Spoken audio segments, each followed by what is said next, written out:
Atento, vamos a salir en exactamente 5, 4, 3, 2, 1, al aire, Carolina. Buenas tardes.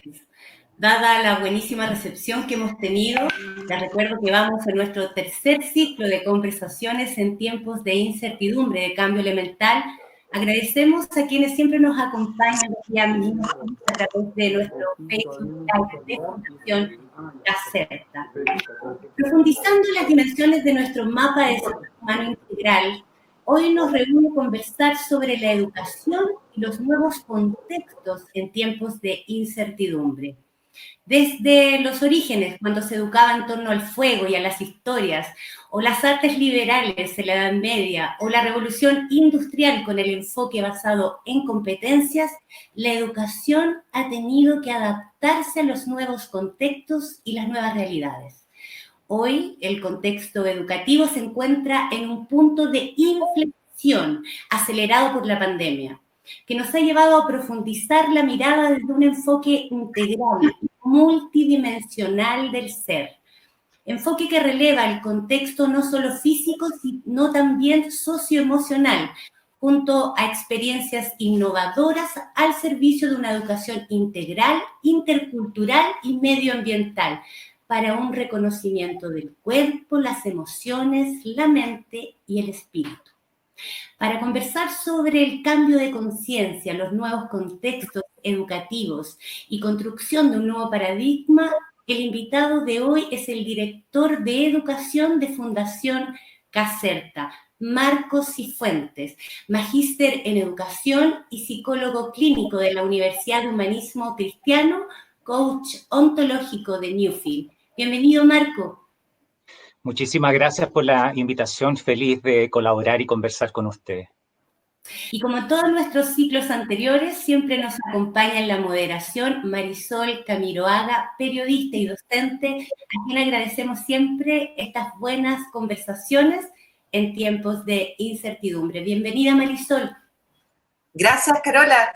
Y Marco, bueno, bienvenido a esta conversación que precisamente se llama La educación y los nuevos contextos en tiempos de incertidumbre.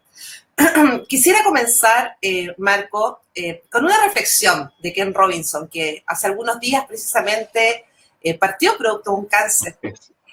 Para quienes nos acompañan hoy, les recordamos que Robinson fue uno de los pedagogos británicos más influyentes del mundo. Hay una famosa charla TED, ¿no?, llamada La escuela mata la creatividad, que a la fecha alcanza más de 60 millones de reproducciones. Y Robinson planteaba, a raíz del mensaje de Al Gore en algún minuto sobre la crisis climática, que vivimos en forma paralela una segunda crisis climática que él llamaba, que es la crisis de los recursos humanos, que para él también son recursos naturales, en el sentido que hacemos uso muy pobre de nuestros talentos, que tienen que ver precisamente con el aprendizaje. Personas que pasan la vida o que pasamos la vida simplemente acostumbrándonos, sufriendo en lugar de disfrutar. Y de hecho él se reía y hacía mucha broma respecto a sus charlas, diciendo que era la generación que añoraba el fin de semana, ¿no? Pero también decía que hay quienes aman lo que hacen. Y eso no es por lo que hacen, sino porque aman lo que ellos son, haciendo referencia al desarrollo integral como individuo. Y la razón que Robinson plantea para que surjan estos recursos y estos talentos por sí mismos tiene que ver con la educación y su contexto, Marco. Y desde ahí, desde esta reflexión, comencemos definiendo lo que precisamente hoy nos reúne, que es la educación y los nuevos contextos. Marco, ¿cómo definimos el contexto, la importancia de del contexto del desarrollo humano, para que vayamos desde ahora encuadrando la conversación de hoy día? Muy bien. Para el caso del ser humano, el contexto es el espacio, son las circunstancias, es la época. Es la analogía de pensar un pez dentro del agua. Para el ser humano es todo lo que está más allá de sus límites. Pero también es bueno precisar y calibrar la vista de que hay un contexto que podríamos definir como contexto material, el suelo que me sustenta, el aire que respiro, el paisaje en donde estoy inmerso, pero también hay un contexto simbólico, que quizás no es tan apreciable ni sensible, pero influye directamente en nosotros. Y en este contexto simbólico están las cosmovisiones, las religiosidades, las espiritualidades, las políticas, los intereses, los juicios y los perjuicios. ¿Y cuál es la importancia de la educación? Central. El ser humano no puede sacarse y entenderse fuera de su contexto. Es un ejercicio que sería absolutamente improductivo tratar de explicar o entender al humano fuera de su contexto. Es más, el ser humano crece y se educa en un proceso permanente de adaptación, o a veces también, cuando no funciona, de desadaptación. Marco, profundizando un poco en tu respuesta, hablamos de, tú nos explicabas de la relevancia del contexto, ¿no es cierto?, en el desarrollo del ser, pero esta relevancia del contexto en los diversos entornos educativos, atendiendo, ¿no?, al cambio de paradigma en el que CACERTA viene trabajando desde hace ya 18 años por una educación de calidad. ¿Cómo se explica? ¿Cómo le podemos decir a la gente que nos está acompañando hoy la importancia de ese contexto en los entornos educativos? Wow, es una pregunta grande. Voy a tratar de partir por algún lado, siempre hay que partir. Voy a sí permitirme antes de pandemia.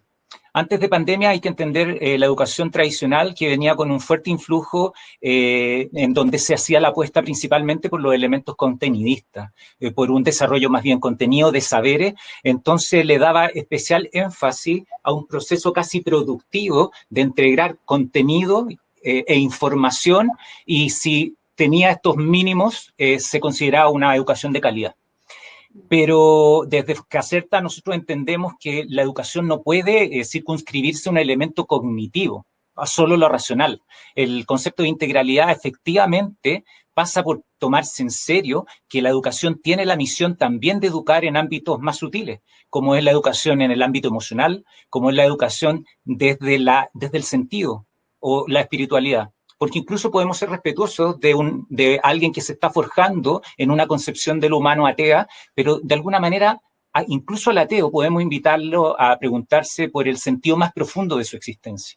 Y esa es una educación relevante. Y hoy día, esta bichito que nos tiene a todos convulsionados, nos viene sí o sí a colocar en un terreno de innovación.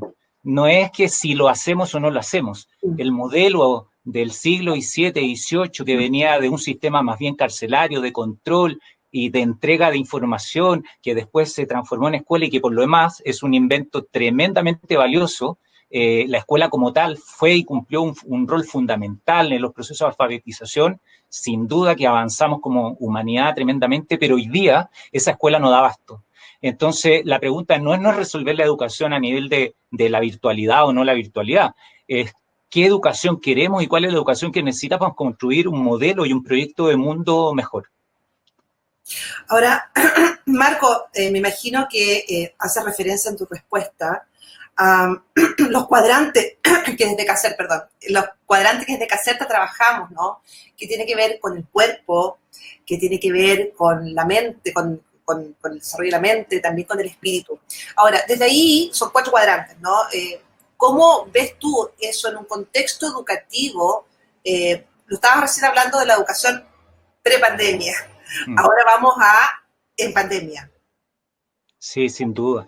Hoy día tenemos que hacernos cargo del contexto donde se está desarrollando la educación. De hecho, esta conversación, o cualquiera del que esté escuchando, podría decir desde dónde lo está escuchando. Lo puede estar escuchando desde el baño, lo puede estar escuchando desde su habitación, lo puede estar escuchando conduciendo.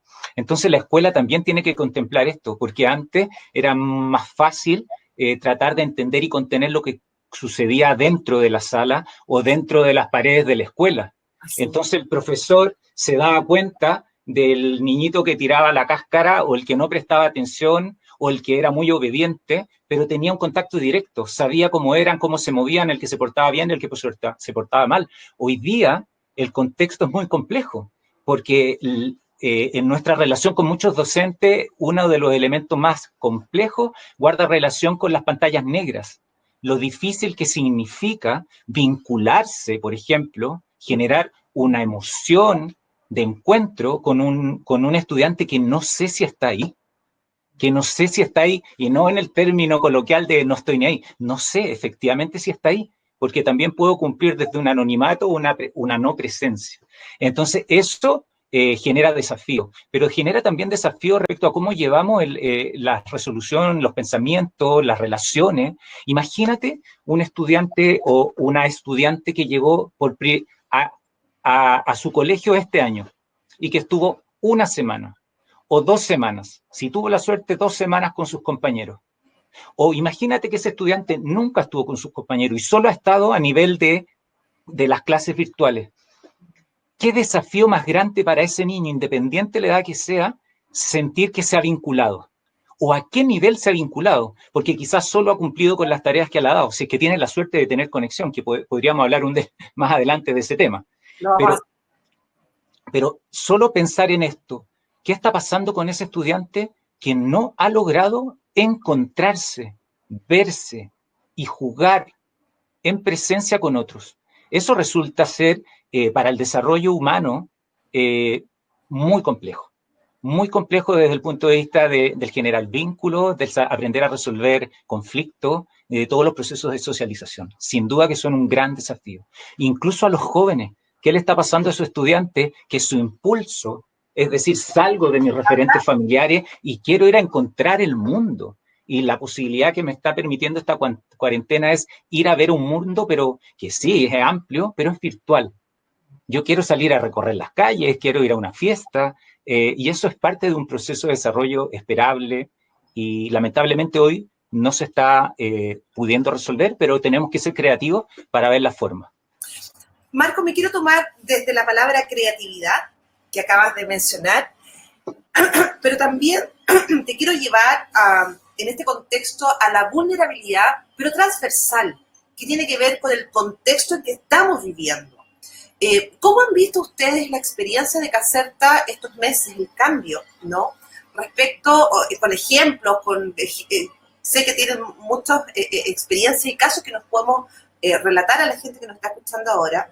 ¿Cuál ha sido esa vivencia que ustedes han podido rescatar respecto a la vulnerabilidad transversal que esta pandemia nos ha dejado entrever?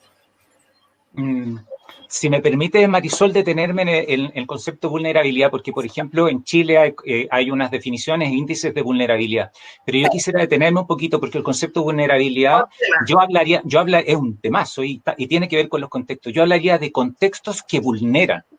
Cuando hablamos de contextos que vulneran, ahí ya tiene una connotación que te liga directamente a la concepción de derecho. Porque, por ejemplo, y me detengo antes de desarrollar esa idea, yo puedo decir, mira, en ciertos periodos de mi vida me he sentido vulnerable y eso ha sido positivo para mí. O sea, mostrar una inseguridad, algún espacio de aprendizaje, una debilidad. No necesariamente es algo negativo. Pero respecto, y entiendo a dónde tú vas con la pregunta, a mí me gustaría, de hecho, no comparto tampoco el concepto de niños vulnerables o de personas. Yo soy vulnerable, todos somos vulnerables y qué bueno que seamos vulnerables porque eso habla de que somos seres humanos con nuestros límites permeables que podemos entregar, pero también podemos recibir. Entonces, este pequeño detallito quisiera profundizarlo respecto a contextos que vulneran. Y en esa lógica de contextos que vulneran, efectivamente, cada uno de los temas que te voy a anunciar podría ser una exposición, pero la vulneración desde el punto de vista de la violencia, la vulneración respecto a los temas del hacinamiento, y hay uno que es súper central hoy día, que pareciera simple, pero el tema de la accesibilidad, y sobre todo el tema de los datos, porque todos estamos como en qué viene. No, concentrémonos en lo que está pasando hoy día. Hay sí, efectivamente, escuelas que están teniendo sus salas completas con estudiantes que se están conectando en línea y que están innovando desde esa. Pero quiero contarles que en Chile, y no solo en Chile, en gran parte de América Latina, donde nosotros estamos trabajando con muchos docentes, tenemos porcentajes altísimos de estudiantes que no están pudiendo conectarse, no tienen acceso a datos. Por tanto, cuando discutimos el tema de la inclusión, mira lo que estamos diciendo, ¿están las condiciones de base para poder tener una oferta educativa? La respuesta es no. Te puedo dar un caso particular de una escuela que está sucediendo aquí en la comuna, prefiero, porque puede ser repetirse en muchas otras ocasiones, pero esto está sucediendo en Santiago de Chile. Hay una escuela que tiene el 30% de los estudiantes sin acceso alguno a Internet. ¿Cómo ha resolvido esa escuela este problema? Bueno, sigue funcionando en base a guías. formula guías y establecen un sistema. Si es que algún familiar o alguien va una vez a la semana, retira las guías y van entregando esa función. La posta educativa que se llama. La posta, de alguna manera, no tengo internet, no me sirve esta educación en línea que está en la discusión. No. Aquí tengo a muchos estudiantes y no, sin ir más lejos, es el caso de Bolivia. Bolivia suspende y vuelve después, pero Bolivia suspende porque no es capaz de garantizar la accesibilidad. Entonces no hay internet, como no hay internet y estamos todos en cuarentena, no hay posibilidad de educación. Drástico, pero de alguna manera hay que escuchar ese fenómeno. Bueno, después tienes un 40% de familias o estudiantes que tienen limitado acceso de datos. ¿Qué quiere decir? Que tienen un prepago, un contrato en donde pueden colocar 1.000 pesos para que ese celular tenga asociado a una compañía y le lideran el uso de las redes sociales. ¿Es la llamada que he visto en los últimos días que se llama Educación a Luca? Puede estar en esa línea, pero mira, concéntrate en esto, que hay como, mira, hay estudiantes que no tienen acceso libre, sino que tienen reducido acceso de datos, por tanto, estas escuelas, ¿cómo le hago educación a estudiantes que tienen, con suerte, solo lideradas las redes sociales? Ah, entonces las redes sociales pueden ser un espacio educativo. Claro, tienen que serlo, dado este nuevo contexto. Y por último, en esa escuela solo el 30% tienen acceso ilimitado, por tanto puede hacer uso de todas las aplicaciones, porque aquí hay una variedad inmensa de aplicaciones, pero si es que no tenemos acceso, las aplicaciones no son fundamentales.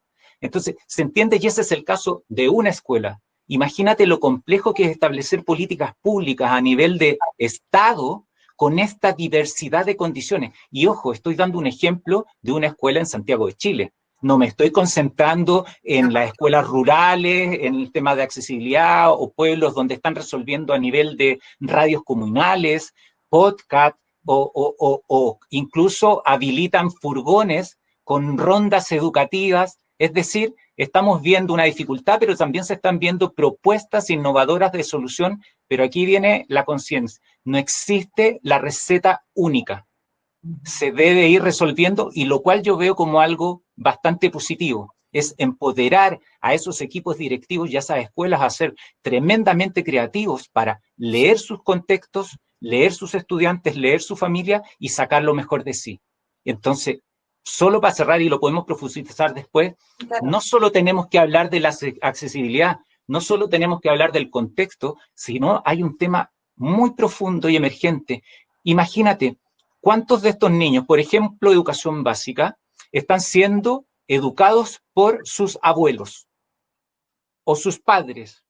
Y si esos abuelos no saben prender un computador, no saben usar un celular, ¿de qué nos sirven plataformas educativas exitosas o estrategias exitosas si tenemos que hacernos cargo? Y yo soy de la postura que la escuela tiene que hacerse cargo de un proceso de alfabetización digital de toda la población para poder ser colaboradores de este proceso educativo. Hasta ahora existían, curiosamente, dos actores, ¿no? Que era el docente y el niño o la niña o los jóvenes. Ahora hay un tercer actor más presente y necesario que nunca, que es la familia. Siempre ha estado, ¿eh? La familia siempre ha sido, pero, y eso es bien relevante porque era muy cotidiano escuchar en distintos, estamos hablando en el caso de Chile, en la educación privada y en la educación pública, pero también en el resto de América Latina se reproducía el siguiente fenómeno. En los primeros años, la familia muy presente, pero hacia el cierre de la enseñanza media o secundaria, la familia cada vez se iba alejando, haciéndose menos cargo, como dejando a este estudiante y depositándolo y dejándolo solo a los profesores y la escuela, y disculpa el gesto, pero es como, háganse cargo. Estoy haciendo una caricatura. Entonces, mira, esto que vemos como un problema es una tremenda oportunidad. Qué bueno, si las familias también somos, y hablo aquí como padre también, somos parte fundamental del proceso de educación y formación. Entonces, establecer una alianza, escuelas, familias, hijos, abuelas y comunidad toda del contexto, es la manera de salir adelante. ¿Por qué no la educación física es fortaleciendo, por ejemplo, en los contextos y en los barrios los clubes deportivos? ¿Por qué no las artes, o sea, esos profesores de educación física, en vez de hacerle clase de la pichanga de 1 hora o de la mejor cosa, hagamos un club deportivo Y aquí nos plantea el siguiente reflexión. Quizás las escuelas tienen que hacerse cargo de una necesidad más amplia, que es construir ciudades en contextos a escala humana. Eso quiere decir que yo me despliegue en espacios caminables, en organizaciones donde me conozca y que pueda establecer una comunidad que permanezca más allá de la circunstancia que pertenezco al curso cuarto B. No, bueno, soy parte de una comunidad. Ahí te llevo también a un poco desde la experiencia de Caserta, ¿no? Y tú como director educativo, los últimos 7, 8 años, tengo entendido, la diversidad de programas que tiene que ver con sacar a los niños, niñas y jóvenes de las aulas. Yo sé que ahora estamos, por supuesto, en un periodo puntual de algunas zonas ya estamos en el paso a paso, en otras todavía están en cuarentena restringida, pero vamos hacia obviamente la transición, ¿no? Por lo tanto, ¿por qué este contexto cobra relevancia desde la mirada de Caserta y de tu experiencia de cohabitar con el aprendizaje y los docentes en los espacios naturales? Fundamental, fundamental. ¿Por qué? Nuevamente voy a hacer una caricatura. Imagínate lo que significa para la experiencia humana estar una cantidad de horas alta en un rectángulo de cemento, sentado en una disposición que la mayoría de las veces es unidireccional y en un cuerpo que más bien tiene que depositarse en una silla con una sobrecarga cognitiva. Eso es, disculpen, es una caricatura, pero para poder hacer el contrapunto de ese mismo niño o ese mismo estudiante, y agrego, ese mismo docente, desplegado en un territorio abrupto donde hay piedras en el camino, arbustos, desniveles, y a veces son los mismos niños que le tienden la mano le tienden la mano al profesor para que no se caiga, o le ayuda a esa profesora que está agitada. Muy simple, porque la respuesta también es amplia. El contexto natural en sí ya es educativo, porque permite a un joven caso específico, que nos toca mucho. Hay muchos estudiantes que, por ejemplo, ni hablar, no conocen el mar, o hay muchos estudiantes de Santiago de Chile que no conocen la cordillera de los Andes, o nunca han hecho un sendero. Y no te estoy hablando de hacer la cumbre de un 5000, no, te estoy hablando de ir a Quebrada de Macul, que es acceso libre de estudiantes de Macul, Ñuñoa. No lo conocen. No lo conocen. Y la pregunta es, chuta, a veces podemos hacernos o no hacernos cargo de la pobreza cultural que eso significa, pero ¿por qué no conocen nuestros territorios? No se puede querer algo que no he recorrido y no lo voy a cuidar. Entonces, ¿cuál es la importancia de los contextos naturales? Es principalmente abrirle a ese niño que en una de esas su universo no va más allá de 10 cuadras a la redonda, y que ese universo lo conoce perfectamente, sabe dónde comprar el pan, sabe dónde ir a jugar, sabe quizás dónde trafican, sabe quizás dónde no tiene que meterse a ciertas horas, sabe dónde están sus amigos, pero eso es y quiero detenerme aquí, ese es su universo. Ese es su universo, ese es su patrón referencial, esa es su riqueza cultural. Vuelvo al contexto cultural, al contexto simbólico. Esa es su riqueza cultural.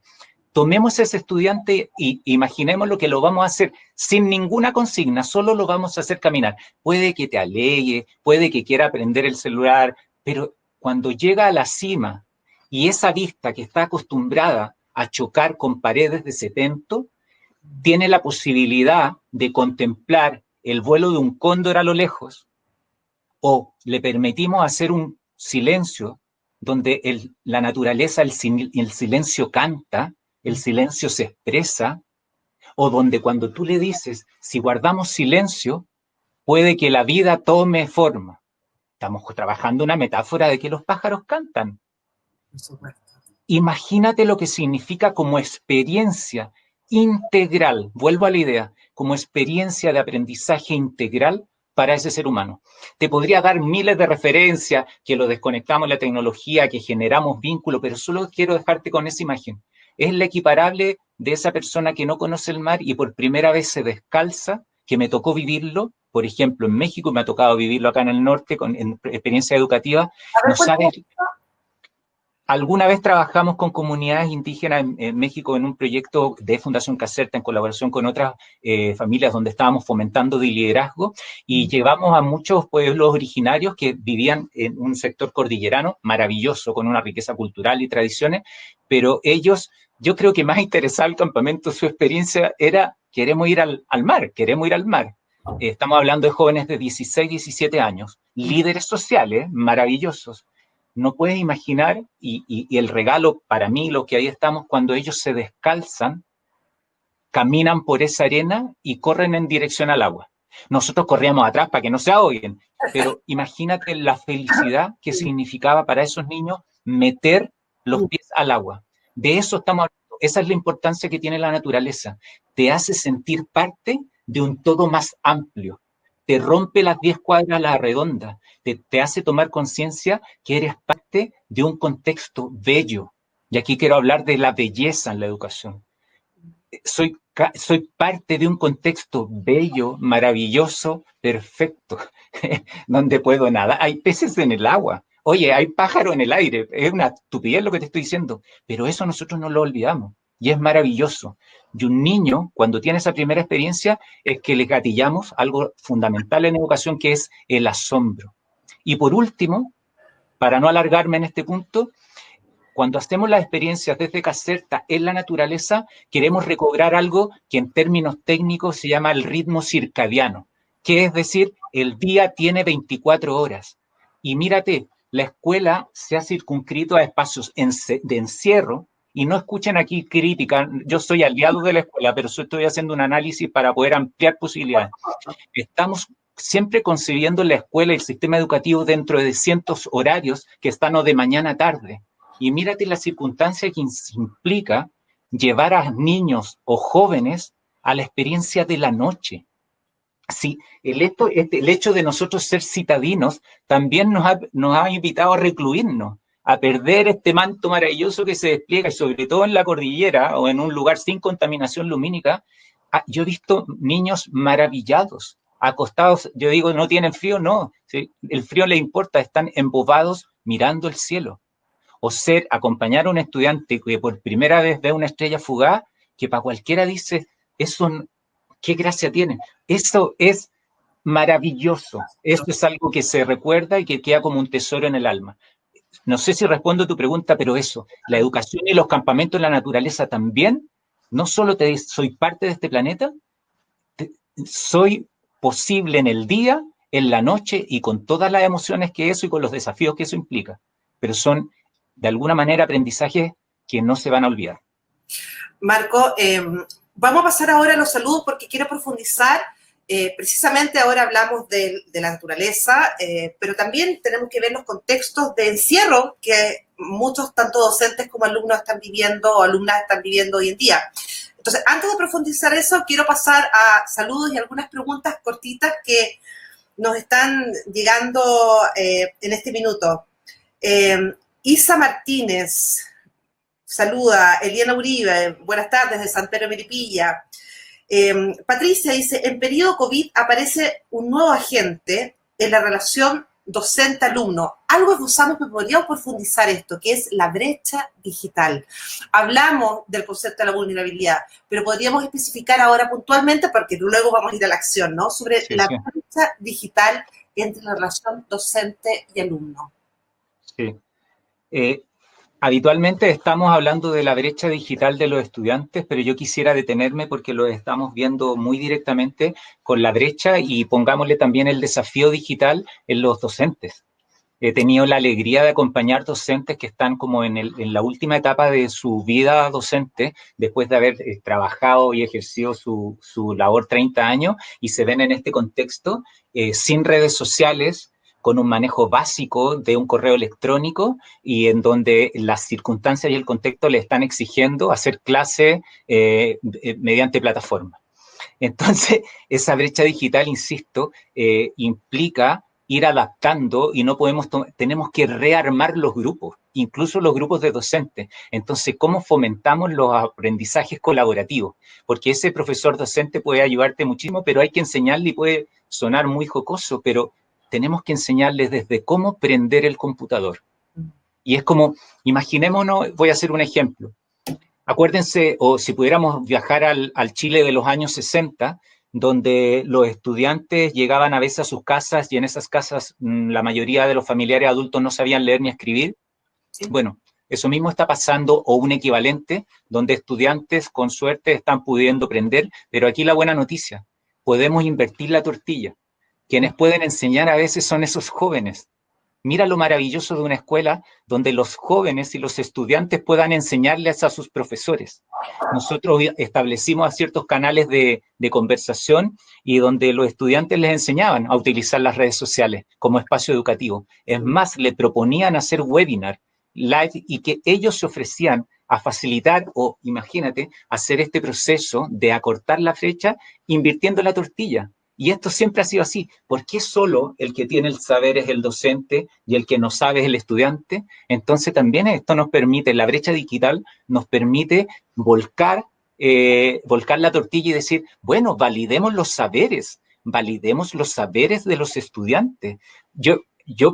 Me gusta decirle a los profes, profe, plantéate el desafío de ser un influencer. Hay algo ahí, cómo hay una persona independiente del contenido, pero ahí hay claves. ¿Cómo? Imagínate el éxito de hacerle una clase a 50.000 estudiantes y lo logran en videos de 10 minutos, ágiles. Transmiten un contenido, puede ser debatible el contenido, pero ahí hay un código que debemos aprender. Y es más, asumir que podemos ser los mejores influencers o dignos de imitar, ¿no te parece que es un bello desafío? O sea, es maravilloso porque finalmente también responde a esta metodología colaborativa, co-constructiva, ¿no? Intergeneracional, que tiene que ver con la mirada a la nueva educación hoy en día, que se nos vino de golpe con la pandemia y que ya venía dando varias señales hace años atrás, por lo menos en Chile también, ¿no? Marco, me gustaría también llevarte, estoy viendo ahora los comentarios y algunas preguntas.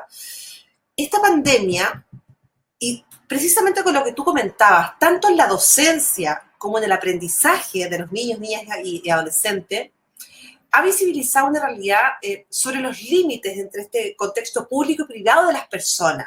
Así es. Es decir, pasamos de la sala de clases, del recreo, ¿okay?, a la pieza, al living de la casa, a la cocina algunos. La verdad es que el espacio que cada uno puede entregar o armar o articular. Entonces hablemos de las oportunidades y también de los límites de las redes sociales, de lo que significa estar comunicados a través de una pantalla, no solamente las redes sociales, que es el segundo tema, pero finalmente las personas están solas, los niños están solos. Cuéntanos un poco y el rol de la creatividad en este escenario, en este contexto. Wow, espero abordar, porque a lo menos escucho 3 temáticas que abres, que las 3 me parecen tremendamente relevantes. La primera guarda relación con déjame hablar del derecho a lo privado, porque las redes sociales, no directamente, pero a veces muy subverticiamente y a veces explícitamente, parecieran empujar siempre a un terreno muy reducido tu derecho a la privacidad, tu derecho a la intimidad y, es más, tu derecho a la soledad. Y muchos estudiantes que me toca acompañar no reciben de buena forma o reciben esta presión de que tengo que estar dando cuenta permanentemente de lo que me está pasando en la vida. La cámara apagada, que significa, ¿no?, que es la señal más fuerte. Exacto. Entonces, como esto, por cierto, que a un estudiante, y sobre todo, por ejemplo, en el caso de la juventud, que está con un proceso de fortalecimiento de la identidad, que está en construcción, por ende, que tiene alteraciones anímicas, es decir, puede pasar de la rabia a la tristeza en un segundo, imagínate que no tenga ese espacio de privacidad o que se vulnere ese espacio de privacidad. Las consecuencias pueden ser nefastas. Y hay ejemplos lamentables al respecto. Cuando graban a un estudiante en una situación y esto lo hacen público, claro, todo lo beneficioso del mundo virtual se transforma en algo trágico, porque se pueden llegar a ver tan expuestos. Por favor. Quiero hacer un paréntesis, reforzando tu respuesta, que estoy intuyendo que va hacia allá. Acaba de salir hace algunos días el último informe de la Superintendencia de Educación respecto a el ciberbullying. donde cambia de las redes sociales y eleva los porcentajes precisamente por la exposición de pantalla, que tiene que ver con las clases, ¿no? Entonces, y eso se centraliza hoy en día en los dos últimos meses entre alumnos de 10 y 12 años, entre quinto y octavo básico. Entonces, quiero poner en contexto de una realidad que se está viendo cuantificada, además, para que puedas seguir respondiendo lo que estabas en el tema.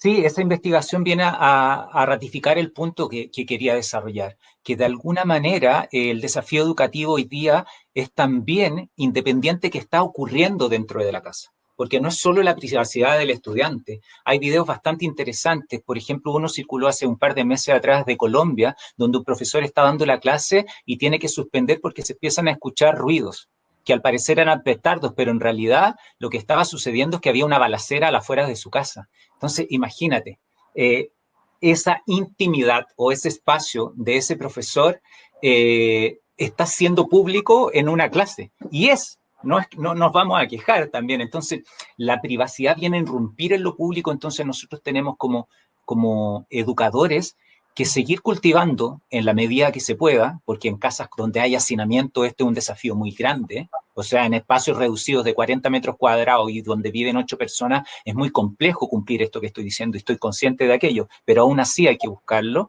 de proteger la privacidad de cada ser humano. El ser humano necesita ese espacio de privacidad, independiente que esta virtualidad te abre al mundo y que tiene todos esos beneficios que no desconozco, hay que proteger eso. Y por otro lado, recién comentabas el tema de la limitación o qué pasa con esta virtualidad. Imagínate, y aquí te puedo colocar un ejemplo. A mí me pasó una situación bien interesante que trabajé durante por lo menos 5 meses preparando un campamento fuera de Chile con un equipo que no estaba en Chile. Entonces, lo manejamos siempre a virtualidad, así como estoy contigo. Entonces, después de una reunión, 10 reuniones, 15 reuniones, yo creo conocer a Marisol, porque ya nos reímos, trabajamos, somos fuera de... Pero imagínate que yo viajo, después de 6 meses, a verte, Marisol. Aquí me tocó viajar a una ciudad con quien que yo creía que era mi compañero, amigo, que ya conocía, me fue a buscar al aeropuerto. ¿Ya? Y resulta que cuando me va a recibir al aeropuerto, era un otro ser humano. Era un otro ser humano. Medía 1,90 m, hablaba de una manera distinta como yo lo escuchaba desde la computadora. Entonces yo decía, wow, esta virtualidad que me permite conectar a todos, que lo cual es tremendamente beneficioso, también debemos reconocer, y traigo este ejemplo respecto a los límites. Hay un límite, la virtualidad tiene un límite en torno al encuentro humano, porque cuando estoy en presencia, y ahí vamos al desafío que hace un tiempo atrás me preguntaste, bueno, ¿cómo vamos a pensar esta escuela que se viene? Podríamos después avanzar hacia esa línea, Marisol, pero es decir, la escuela o estos modelos de transición quizás podrían poner en énfasis en los primeros momentos algunos aspectos que la virtualidad no entrega. Particularmente podría colocarte el ejemplo del vínculo y la emocionalidad que podría desarrollar después. No, cuéntame, profundicemos, porque están llegando varias preguntas respecto al vínculo, Marco. ¿Cómo se trabaja ese vínculo? ¿Cómo se reinventa este profe en este contexto que no es solo físico, sino que también socioemocional? Así que cuéntanos un poquito cómo lo ves en ese sentido. ¿Cuál es el camino en este que sin duda es colaborativo? Yo tengo algunas claves, no hay receta. Algunas claves que no han funcionado en algunos proyectos con docentes, activar y el buen uso de las redes sociales. Entender que hay espacios también de encuentro, de tener conversación que no tienen que ver con la entrega de material y los procesos de aprendizaje, sino que muchas veces es establecer una comunicación o una conversación de un par de minutos con ese estudiante que siente que está demotivado, o muchas veces acompañar a esa mamá que se siente sobrepasada. Y también agrego más, pero también tenemos que establecer conversaciones entre los mismos docentes, porque el nivel de agotamiento y el nivel de burnout que existe, de cansancio, de estrés, también está siendo muy elevado en gran parte de la población docente. Entonces, 78% en Chile se declaraban abiertamente con estrés laboral. Sí. Cuéntanos un poco de eso, de la experiencia que han visto colaborativamente. Yo sé que con América Solidaria también un programa que se llama Acción Docente, que acaba de terminar el ciclo, que ya se viene el próximo. ¿Cuáles son los testimonios? ¿Cuáles son las experiencias que podemos compartir hoy día con la audiencia, por ejemplo, sobre ese programa específico de acción docente y que también da origen a un programa estrella que ya viene, que tuvo muy buenas inscripciones, que se llama Profe en Red, que es a nivel de todo Chile? Súper. A nivel de acción docente hicimos un pilotaje efectivamente en alianza con América Solidaria porque invitamos a profesores y tuvimos la fortuna de contar con profesores de 8 países de América Latina, de distintas especialidades, con esta pregunta. ¿No? Porque está ¿Perdón? Latinoamérica y el Caribe, porque Haití también, entiendo. Tuvimos inicialmente, pero tuvimos la intención de Haití, pero lamentablemente por los temas de accesibilidad no pudimos hacer la adaptación, porque en Haití, lo que hablamos hace un rato atrás, no se cumplieron ciertos requisitos que tienen que ver con conectividad y conectividad. Pero mira, en el caso de acción docente y en este pilotaje, lo más relevante, porque ¿cuál era la promesa, los objetivos del programa? Una, potenciar el uso de las tecnologías de la información, del empoderamiento de la comunicación, es decir, el uso de plataformas y aplicaciones. Ese era como el objetivo, que tú decís que es obvio que los profes necesitan eso. Pero increíblemente, eso lo valoraron, pero valoraron mucho más la posibilidad de encontrarse en grupos reducidos de 6 docentes a ponerse a dialogar y compartir lo que les estaba pasando. Y no compartir las soluciones, sino compartir las dificultades. Y en base a esas dificultades, reflexionar y elaborar ciertas estrategias. Y particularmente en esa red, establecer colaboratorios. Entonces, lo que hacíamos es, construimos repositorios que de alguna manera todas las tareas, iniciativas o videos que ellos hacían, se subían y se compartían. Por tanto, no diseño una actividad solo para mis estudiantes, sino para mis estudiantes y las dejo al servicio de otros. Mira el cambio de conciencia, porque en el hecho de dejar registrado o inventé un juego o descubrí una plataforma o mira, hice esto en PreciSum, no, utilicé el Geniali, el Padlet o un montón de aplicaciones que hay, es mucho. Entonces, colaborativamente se iban haciendo redes de asociatividad y particularmente el espacio de compartir y decir, no sé, ¿qué es lo más rescatable? En síntesis, que el espacio de la brecha digital que antes habíamos dicho se resuelve principalmente por la autoeducación y por el deseo de explorar y sobre todo no tener miedo a equivocarse. Si no me salió a la primera, me saldrá a la segunda. O el primer video que edité me salió ahí nomás y el segundo estará mejor. No pasa nada, si así aprendemos, así vamos consolidando los saberes.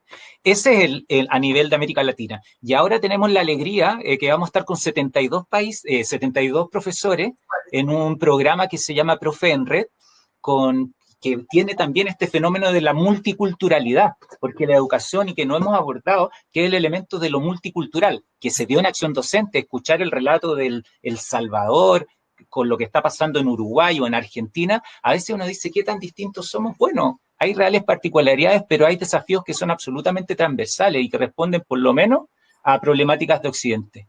Y ahora con Profe en Red vamos a seguir potenciando esto con docentes de 8. Partimos ahora, las inscripciones, bueno, la buena noticia es que ya se cerraron, estamos con hasta lista de espera y el lunes partimos. Tenemos estudiantes, profesores de 8 regiones, más de 33 comunas, entonces imagínate, los vamos a poner a trabajar, no con la receta, no les decimos esto es, les decimos pongamos atención a esto y hagamos el camino en conjunto. Recorre un camino individual, pero también establece caminos como de intercomunicación, de reflexión conjunta y de colaboración. Perfecto. Marco, yo quiero cometer una infidencia, fíjate, con la gente que nos está escuchando. Tuvimos una conversación previa, por supuesto, preparando la conversación, y yo le planteaba a Marco, bueno, los debates de la agenda que estamos viendo hoy en día, estos últimos días especialmente, tiene que ver con pasar automáticamente o no de curso, si vuelve el sistema presencial voluntario, online o mixto, cómo debemos adaptar los contenidos a estas nuevas realidades que deja la pandemia. Y Marco me hizo una tensión y me dice, perdón, hablemos de lo que está pasando hoy en la educación. El reto es importante, pero es un rato más. Entonces, según la experiencia tuya, Marco, observando el desarrollo, ¿no? En esta pandemia, ¿cómo ves o cómo han visto con Caserta, en qué contexto se está desarrollando hoy la educación en Chile? En escenarios múltiples, en escenarios inciertos y en escenarios llenos de posibilidades. En ese entendido, agradezco ahí la confidencia porque sí, a mí me pasa que escucho mucho que viene, y nosotros que estamos metidos, la pregunta que nos mueve es ¿qué hacemos ahora? ¿Y cómo lo hacemos de la mejor manera ahora? Eso que viene ya vendrá y que de alguna manera responde al ansia de la época. ¿Eh? Siempre estamos muy y no es casual por eso las crisis de ansiedad, que tienen que ver con eso, con ese futuro que viene pero que nunca llega y que me lleno de miedo. Ya. Por eso yo te hacía el paralelo. Concentrémonos hoy día en el ahora. Y la pregunta es, ¿cómo empoderamos? ¿Qué experiencias que ustedes han recogido en estos meses? La experiencia que recogemos que hay un porcentaje grande de docentes que está sobrepasado, que tiene mucha presión, que encuentra a directivos también sobrepasados, porque nadie estaba preparado para una bomba cultural de estas magnitudes, de este tamaño. Entonces, en ese escenario, cada uno está tratando de hacer lo mejor posible. Pero, y por otro lado, también vemos, y aquí sin ánimo de criticar, porque debe ser muy complejo estar en el lugar del ministerio. ¿Cómo resuelvo algo? ¿Cómo resuelvo algo que ni siquiera veo? Porque tengo la presión de volver a clases, pero tengo el riesgo, etcétera. Y entonces, más que tomar posiciones si volvemos o no volvemos, ¿cómo vamos resolviendo de una manera central el desafío que significa educarnos en estos espacios? Entonces, por ejemplo, en el caso de la transición o en el caso de que, imaginemos que en el corto periodo se pudiera abrir los colegios, para mí significaría que los estudiantes pudieran ir al colegio a encontrarse, a mirarse, a relacionarse, a jugar, a establecer algún taller y no necesariamente 8 horas, un par de horas. Y si es que iría a la escuela a resolver un par de dificultades por el proyecto que estoy desarrollando. Pero si voy a volver a la escuela, a la misma matriz de pararme en la pizarra y dar la clase, mejor sigamos la virtualidad. Sigamos en eso. Otra cosa interesante, pero que esto sí es a nivel gubernamental, por decirlo así, o incluso lo he escuchado en los debates a nivel de constitución que están llamando de derecho emergente, que lo planteé al principio de esta conversación, que guarda relación con cómo garantizamos el acceso. Si le estamos poniendo, yo no digo que se resuelve todo a nivel de estos aparatitos en los que estamos, pero si nos estamos deteniendo en eso, bueno, ¿cómo hacemos y garantizamos que los estudiantes y sus familias tengan acceso a Internet? No solo que tengan el aparato, sino que tengan datos utilizables. Porque si no resolvemos eso hoy día, cualquier transición también mañana se va a hacer deficiente, porque todo indica que en el corto y en el mediano plazo vamos a estar en un vaivén de ensayo y error, vuelta atrás. Entonces vamos a tener que establecer un sistema tremendamente flexible y sobre todo vamos a tener que empoderar. Creativo. Absolutamente creativo, pero por sobre todo, y este va a ser un desafío estatal que no creo que sea muy complejo, porque entiendo que tenemos que medir estandarizadamente, tenemos que evaluar procesos, pero vamos a tener que hacer una apuesta de empoderar las unidades educativas para que desarrollen proyectos educativos pertinentes a sus contextos y a sus realidades. Y eso exige de cada uno una transformación. No solo del ministerio, no es pedirle qué hace el ministerio, no. ¿Qué hace este directivo? ¿Qué hace este docente? ¿Qué hace esta familia? ¿Y qué hacen estos estudiantes? En la mejor medida de lo posible, porque si no rema ninguno para un lado de construir, no se avanza. Marco, mira, a ver, Caserta trabaja 3 líneas de acción en términos generales, ¿no? La educación integral sostenible, el liderazgo sostenible y mediación y extensión. Y quisiera detenerme unos segundos en el liderazgo.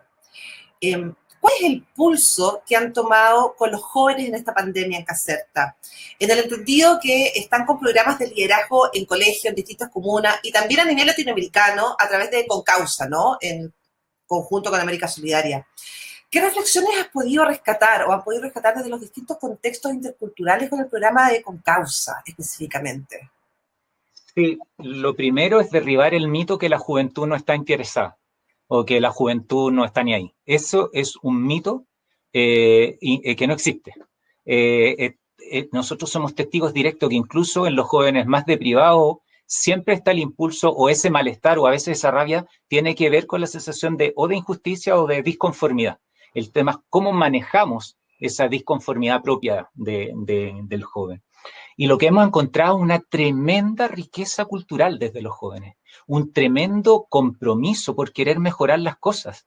Y sobre todo una tremenda disposición para trabajar intergeneracionalmente cuando los adultos están disponibles para dialogar con ellos. Tienen déjame ponerlo así. Yo siempre he dicho, los jóvenes tienen una clarividencia, que ni ellos mismos son conscientes de ello, pero tienen una clarividencia. El joven es capaz de darse cuenta de las incoherencias del adulto. Déjame decirlo de una manera muy sencilla. Si tú le estás vendiendo un cuento o le estás diciendo algo, pero por otra cosa actúas de manera distinta, lo que provocas es el inmediato rechazo, repudio y alejamiento. Así es. Te rehuye. Lamentablemente, los jóvenes están siendo testigos de muchos de esos casos. En política, en las escuelas, con sus padres. Entonces, hay la sensación de generar una desconfianza con el mundo adulto, y muchas veces muy bien justificada. Pero cuando logramos... ¿Por dónde viene? Justamente por lo que estoy diciendo, porque no se sienten partícipes, no encuentran canales formales para poder actuar, porque ganas tiene. Habitualmente, si tú abres voluntariado, siempre va a haber jóvenes disponibles. El tema es que no van a ir solo a barrer hojas, que también están dispuestos. El tema es que ellos quieren algo más. Y también quieren ellos brindar posibilidades y construir proyectos. Y para eso necesitan a adultos que sean aliados, no adultos que le digan cómo hay que hacerlo. O dialoguemos cómo lo hacemos mejor. Y nosotros hemos logrado levantar proyectos a nivel de toda América Latina con la riqueza que significa, incluso con los idiomas, con los acentos y con la diversidad cultural. Porque hemos tenido jóvenes desde comunidades indígenas que tienen que viajar 6 horas para llegar a la ciudad más cercana y que están desarrollando proyectos maravillosos, como por ejemplo en Colombia, donde hacían jugar, porque tenían tremendas rivalidades por este contexto simbólico que nos vamos creando y nos inventamos enemigos, donde la comunidad afrodescendiente no se llevaba con la comunidad originaria selvática. Y entonces tenían conflictos tremendos. Tuvo que venir una muchacha de 15 años a crear un club deportivo para que pudieran aprender estos afrodescendientes con este pueblo originario de la selva a jugar juntos. Y desde ahí construyeron un club deportivo, desde ahí construyeron un club artístico y desde ahí se van rompiendo estas tradiciones que tanto daño nos hacen. Entonces, síntesis, los jóvenes están interesados. Secreto para las instituciones, los jóvenes funcionan por multicanales, multidimensiones y por canales más informales que formales. Porque, por ejemplo, el año pasado recorrimos todo Chile conversando con jóvenes de primero a cuarto medio en un proyecto que se llamaba Revoluciona con Causa, y la gran sorpresa era que cuando sentábamos después de 2 días de trabajo de liderazgo con estos jóvenes, interesados desde los hoyos, los microbasurales, los perros vagabundos, el tema de género fuertemente, violencia, el tema de la discriminación y no aceptación de la multidiversidad potente, los jóvenes lo tienen a flor de piel.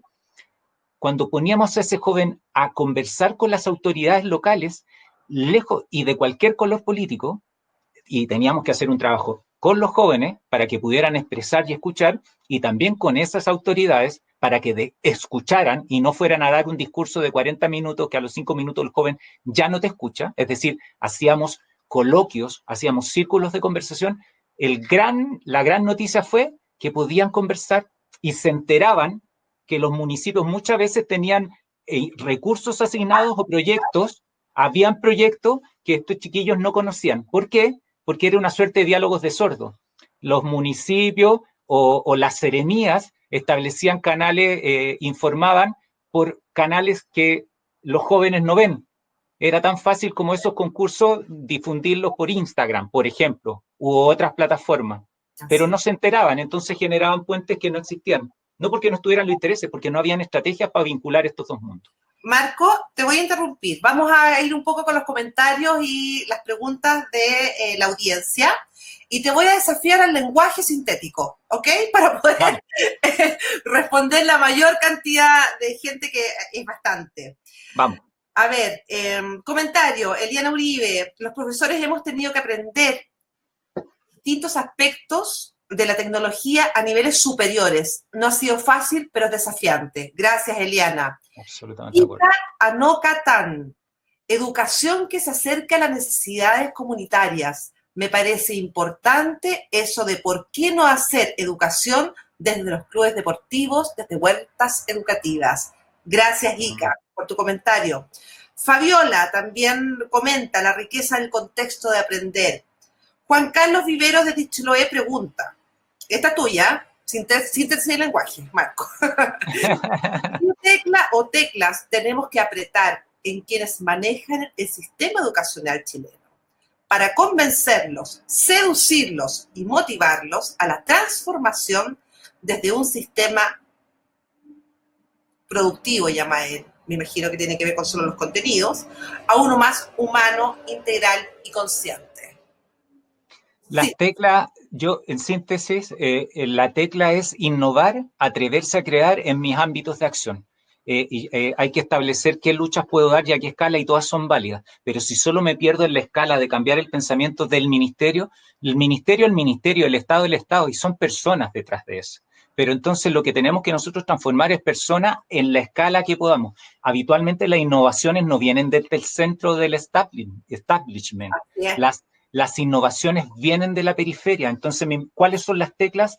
Haz lo mejor que puedas en la comunidad educativa a la cual perteneces, y desde ahí constitúyete quizás en un referente o un modelo digno de seguir. Buena respuesta, Marco. Isabel Margarita Carrasco, en esta pandemia todo ha cambiado. He sentido que la educación escolar es más que contenidos. La jornada del colegio es demasiado larga. Con esto he sentido que los profesores se han acercado más a los alumnos. Es increíble, están separados por una pantalla, pero están más unidos que nunca. ¿Qué pasó entonces? Concuerdo con la parte de que tenemos una educación con mucha carga horaria, con muchas cargas, que juego con la palabra del cumplimiento. Cumplo con lo que me piden, pero me miento a mí y le miento a mis estudiantes por cumplir. Efectivamente, comparto la idea de que muchas veces se han estrechado vínculos, no solo vínculos con los docentes, sino también los vínculos familiares. El comer juntos en muchos casos ha sido una tremenda riqueza, y también acompañar ese proceso de intimidad a través de la pantalla. Creo que se puede, pero insisto que es una tremenda oportunidad que tiene también un límite, pero hay que aprovechar esa oportunidad. Roxana Ignamarca, la sensación de jóvenes de 15 años que no conocen el mar es emocionante. La historia que tú contabas, Marco. Cuando tenía 15 años acompañé a mi madre con un curso que se graduaba. El premio era conocer el mar. El mundo se les abrió. Fue increíble. Mi pregunta, ¿cuántos hay que no conocen el mar en Chile? La naturaleza y otros contextos debieran abrirse para las puertas del aprendizaje activo. Bueno, ya lo respondió Marco. Me imagino que saludar a Roxana, Marco, sí, y a todos. afirmar que tiene que ver con lo que tú ya has planteado. Sí, Natalia Espinosa, siempre estamos en un constante aprendizaje. El día y la noche, que era tu respuesta que también diste. Carola Herrera, hay colegios donde los exalumnos están monitoreando a los profesores, ayudándolos. Oportunidad de vínculo en la comunidad. Estrategia muy, muy importante, fortalecer las comunidades, y cuando hablamos de comunidades educativas tenemos que romper que la escuela es de los directivos con sus profesores. Las escuelas son de las comunidades y de las comunidades donde están insertas, y esas comunidades pueden tener referentes religiosos, pueden tener referentes originarios como visiones distintas, pero hay que respetar esa riqueza de las comunidades. Desde ahí se va a fortalecer la educación. Esa para mí es la principal revolución educativa. Fortalecer las comunidades educativas con todos sus estamentos, incluidos los vecinos que no tienen hijos en esa escuela. Así es, Marco. Marco, en este llamado contexto histórico que estamos viviendo en la educación en Chile, viene un inminente llamado también al retorno, comillas. Desde Caserta, ¿cuáles son los desafíos y cómo nosotros estamos enfrentando desde Caserta este llamado a la acción?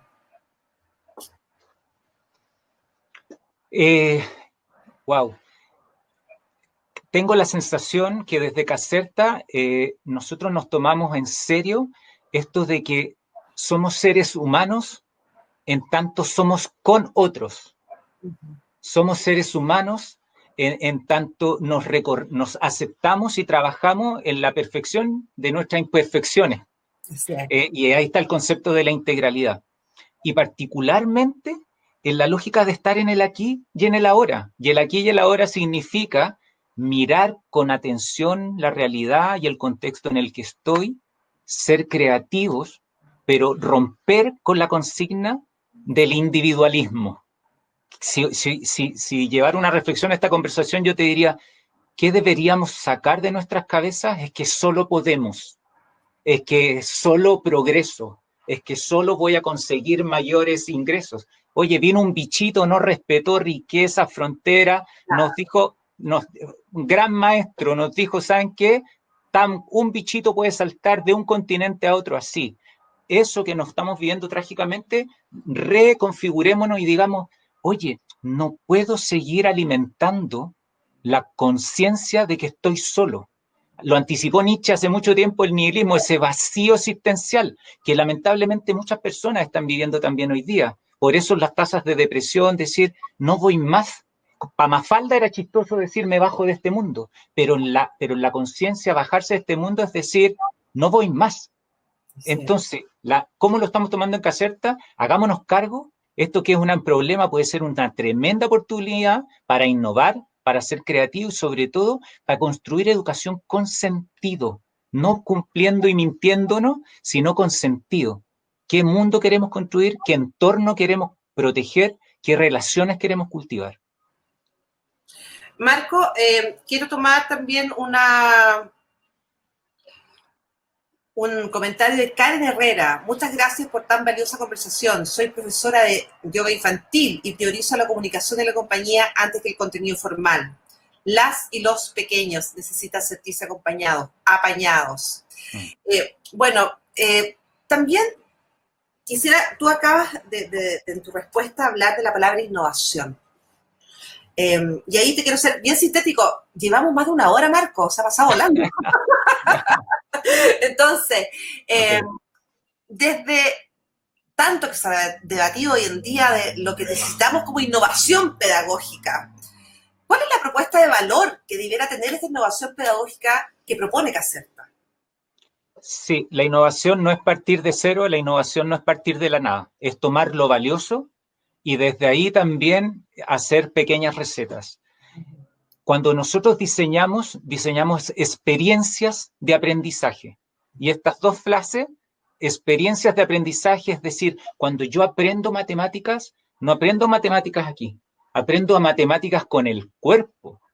Aprendo matemáticas desde un cariño por la resolución de problemas que me permite el razonamiento matemático. Y así con el lenguaje, y sobre todo, eso que aprendo, le encuentro sentido para mi vida. Y eso siempre en contextos cálidos, en contextos respetuosos, no amenazantes. Y hay algo, como hemos hablado tanto, pero también hay mucho que hablar, sobre todo perdiéndole el miedo al error. Y de hecho, denotando y haciendo notar, nosotros cuando hacemos talleres o vamos y visitamos muchos colegios, yo me permito llamarle el coro de vaca. Y déjame planteártelo así, que es un niño jugando o un niño dando una mala respuesta, inmediatamente, incluso un profesor diciendo algo no aceptado por sus colegas, lo sigue un coro de vaca. ¿Qué es un coro de vaca? Que suena súper chistoso, que en el fondo la masa te está diciendo, eres un estúpido por pensar distinto, eres un estúpido por equivocarte. Eso es veneno para la educación. Eso ha generado un contexto de del no querer atreverse y siempre aparecer queriendo ser el perfecto. Desde Caserta nos oponemos a eso. Validamos el error. Es desde el error donde se abre la puerta del aprendizaje. Si yo no reconozco mis errores, no tengo ninguna posibilidad de avanzar. ¿Qué gracia tiene la educación si solo cultivamos lo que ya sabemos? Qué triste un docente, que yo me he encontrado mucho, así como he encontrado docentes, y estoy hablando incluso a nivel universitario, sobre todo ahí, que se lo saben todo, que ya se lo saben todo y que no es tan disponible, y que ahí en uno de los comentarios yo resalto que bonita la educación en donde todos aprendemos. Ojo, natural y fisiológicamente estamos dotados para aprender hasta el último respiro.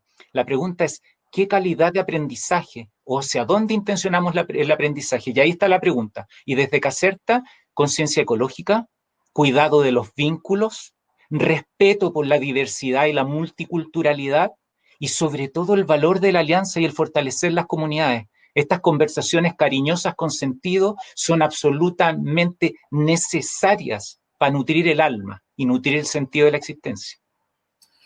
Marco, gracias por tu respuesta y ya vamos finalizando la conversación de hoy día. Ahora, una reflexión final, y te la quiero pedir desde tu experiencia, a título como educador, como psicólogo, desde tu experiencia personal. Entendiendo que la educación es un camino, una herramienta para un cambio más que una meta, ¿no? ¿Cuál piensas tú que debiera ser el cambio elemental necesario hoy en día de acuerdo al contexto educativo actual? Hay una sola precisión y es muy sintético. Yo creo que más que herramienta, a no ser que nosotros nos constituyamos en una herramienta, pero las herramientas son cosas externas. Es la pizarra, es el computador, es la tablet, es el internet, que son valiosas y son necesarias. Pero el cambio elemental, yo quisiera ponerlo en lo educativo, yo no quisiera ponerlo en la herramienta. De hecho, si me permite ser un poquito, en algún momento nos vendieron que la educación se mejoraba si les teníamos una computadora a todos, y no pasó. En algún momento se habló que las pizarras inteligentes iban a venir. La crisis educativa sigue. Entonces, yo no estoy diciendo que las herramientas nos sirvan. Quizás nosotros nos volcamos en ser una gran herramienta. Pero yo creo que el paso elemental es el trabajo a nivel individual de conciencia, cómo hasta en el pequeño al niño más pequeño de párvulo, lo podemos empezar a invitar a ser conscientes de sus actos, conscientes de su vida, conscientes de su existencia y amantes de su vida y amantes de su existencia. De que si hay que devocionar algo, es la vida dada, es la vida, es la existencia que estamos dados. Y en ese cuidado y en esa conciencia, porque es en esa presencia que logramos convivir de mejor manera con otras y con otros. Si yo no cultivo esa presencia y esa conciencia de que estoy dotado de vida, de que en este simple ejercicio en esta pequeña bocanada de aire hay millones, infinitas acciones y reacciones de una planta, de un agua, de todo. Eso es maravilloso. Si yo no celebro esa vida y no cultivo el celebrar la vida en mis estudiantes y en mí, la educación no tiene sentido. Y el proyecto vida no tiene sentido. Entonces, ¿cuál es mi cambio elemental? Desarrollemos habilidades, dejemos que nuestras virtudes se desplieguen, seamos lo que queramos ser de la mejor manera en que estamos en ese momento y en ese espacio y en ese contexto. Esa es mi apuesta. Y aceptemos los errores porque son parte del camino. Marco, te agradecemos de corazón tus reflexiones, críticas, propuestas también, experiencias desde el equipo de Caserta, en lo que hoy día nos convoca, ¿no? Que es la educación en los nuevos contextos en tiempos de incertidumbre. Un abrazo, te agradecemos tu participación hoy día y los esperamos a todos el próximo miércoles en una nueva conversación a través del Facebook Live de Fundación Caserta.